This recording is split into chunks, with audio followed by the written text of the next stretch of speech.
Hello, welcome back to my channel. This is Abriel Delaney. Bear with me as I get used to reacclimated with being in front of the camera again because it's been a long time. But I just wanted to follow up. One, how did I get the opportunity to be on the red table? And the other one was what if I could elaborate on my experience with toxic forgiveness, which I was going to do, which I felt compelled to do as well. So I just wanted to start off with how this opportunity came about. So, in short, as Jada referenced at the very beginning of the video, Abriel commented on the RTT Facebook page, and what she shared about toxic forgiveness landed her here. Welcome to the table. Thank you for having me. Oh, thank you for being here.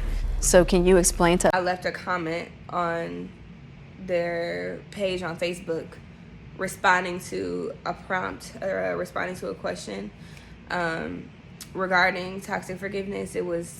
They had just asked, have you ever experienced this? What's been your experience with this? And I said something very brief and very vague, just like, yeah, I have, essentially.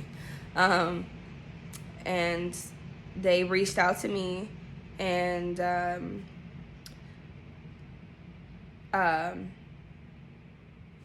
they reached out to me and they were like, oh, well, can you elaborate? And so I elaborated. We did a Zoom. I elaborated. They were interested. We did a follow-up. It was like I was interviewed on Thursday. They followed up with me Monday with a second interview, and then later on that day they're like, yeah, like Jada wants to fly you out tomorrow. Bye. I damn near shit on myself. Okay, let me tell you something. Because there's a backstory, right? So, the first time that I ever saw the Red Table Talk was on YouTube when I was a teenager. Okay, I'm 27. I was like 14, around 14 years old when I first saw the very first episode of Red Table Talk. And that was before, I don't even know if they called it the Red Table Talk at that point. And I just remember sitting in my room and thinking to myself, like, I literally was crying. Okay, I was crying in my room, like, this is so beautiful. Like, I was just so moved. And it just ignited this desire within me because the dynamic that they have was one that I always wanted for myself with my family, but that's just not our dynamic. But I was like I wish that I was able to come to a table with my mother and my father or whomever I felt compelled to open up to and be received completely without judgment. I really value transparency and honesty and vulnerability, and especially, and I would like to say especially in today's society, but I don't know if there was ever a time where people were just forthcoming. I think that that's a place that will evolve to eventually in the future, probably long after I'm gone. But I don't think that anyone in life has just ever felt 100% comfortable with just being themselves, even those who show up as themselves, even people like me that put themselves out there. Like, we're not exempt from, feeling like we gotta,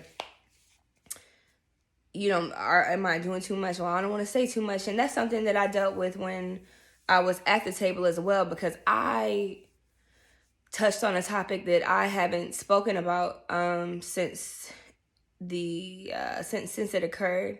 And then I realized, damn, like I never even processed this. And this pertained to toxic forgiveness. And there was a situation where I forgave someone very prematurely. Like I didn't even allow myself to not only heal physically, emotionally, spiritually, mentally. Like I didn't allow any time it was like it happened and then I was just chasing this person as if what happened hadn't just happened.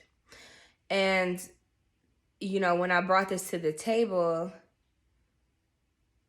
I just, you know, I was obviously extremely excited to be presented with the opportunity. Is something, and it wasn't something, okay, so this is the thing. You know, when I was talking to Jada and, you know, Cherie and Gammy and the producers, you know, they were all like, oh, you manifested this. There's a difference between, in my experience, there's a difference between manifesting and just pure divine intervention. Because although, yes, as a child, I saw the Red Table Talk and it ignited a desire within me. And it was just a moment. It was just a thought. It wasn't like, okay, like I'm going to pray on this. It wasn't anything like that. This was something in particular that God just showed me was going to happen, you know, prior to, I didn't even have to manifest it. I didn't have to will it into existence because it was already happening. And this was just something that was continually showed to me and the others. I don't want to say too much. But I knew that this was going to happen. I didn't know that it was going to be the Red Table Talk. I didn't know how it was going to manifest itself, but I knew for certain that I was going to work with the Smith family. But I say all that to say that this was something that God intended. It was going to happen whether I had ever seen the Red Table or not. It was going to happen. And there are just certain things like that. So I say all that to say that's how this happened. It was just destined to happen. And I know people don't want to hear that, but you know, like even in the reel that I made of like my behind the scenes or whatever, I specifically put a picture of a clock that said 1024. 1024, all correlations of the number 1, 2, and 4. 124, 241, 142. Those are my destiny numbers. Now listen.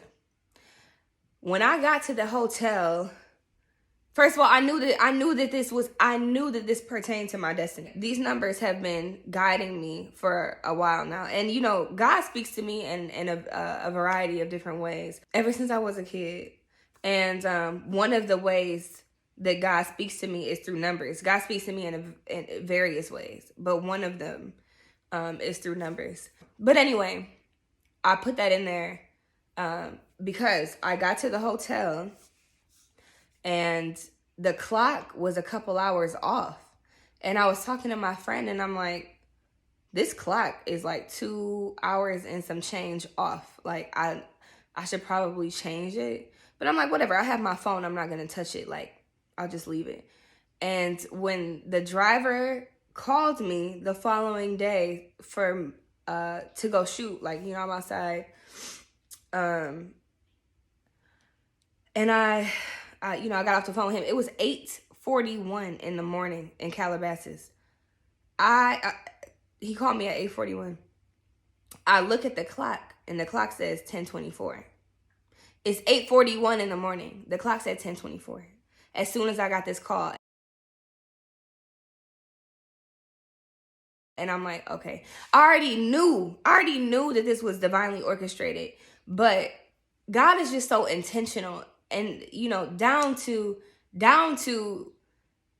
when God wants you, when God wants you to know something, he's gonna make sure that we God is gonna make sure that you get the message.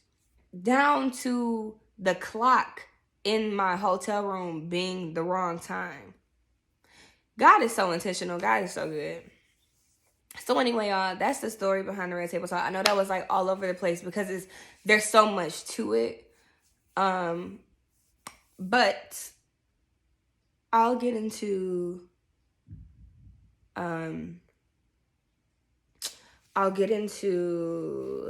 the details of I'll elaborate on everything that I'm saying in my next video. So like, share, subscribe, wherever you're seeing this. If it's TikTok, if it's YouTube, if it's Instagram, y'all know what to do.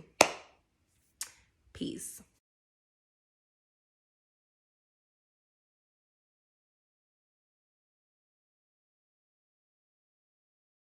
1024, all correlations of the number 1, 2, and 4. 124, 241, 142. Those are my destiny numbers.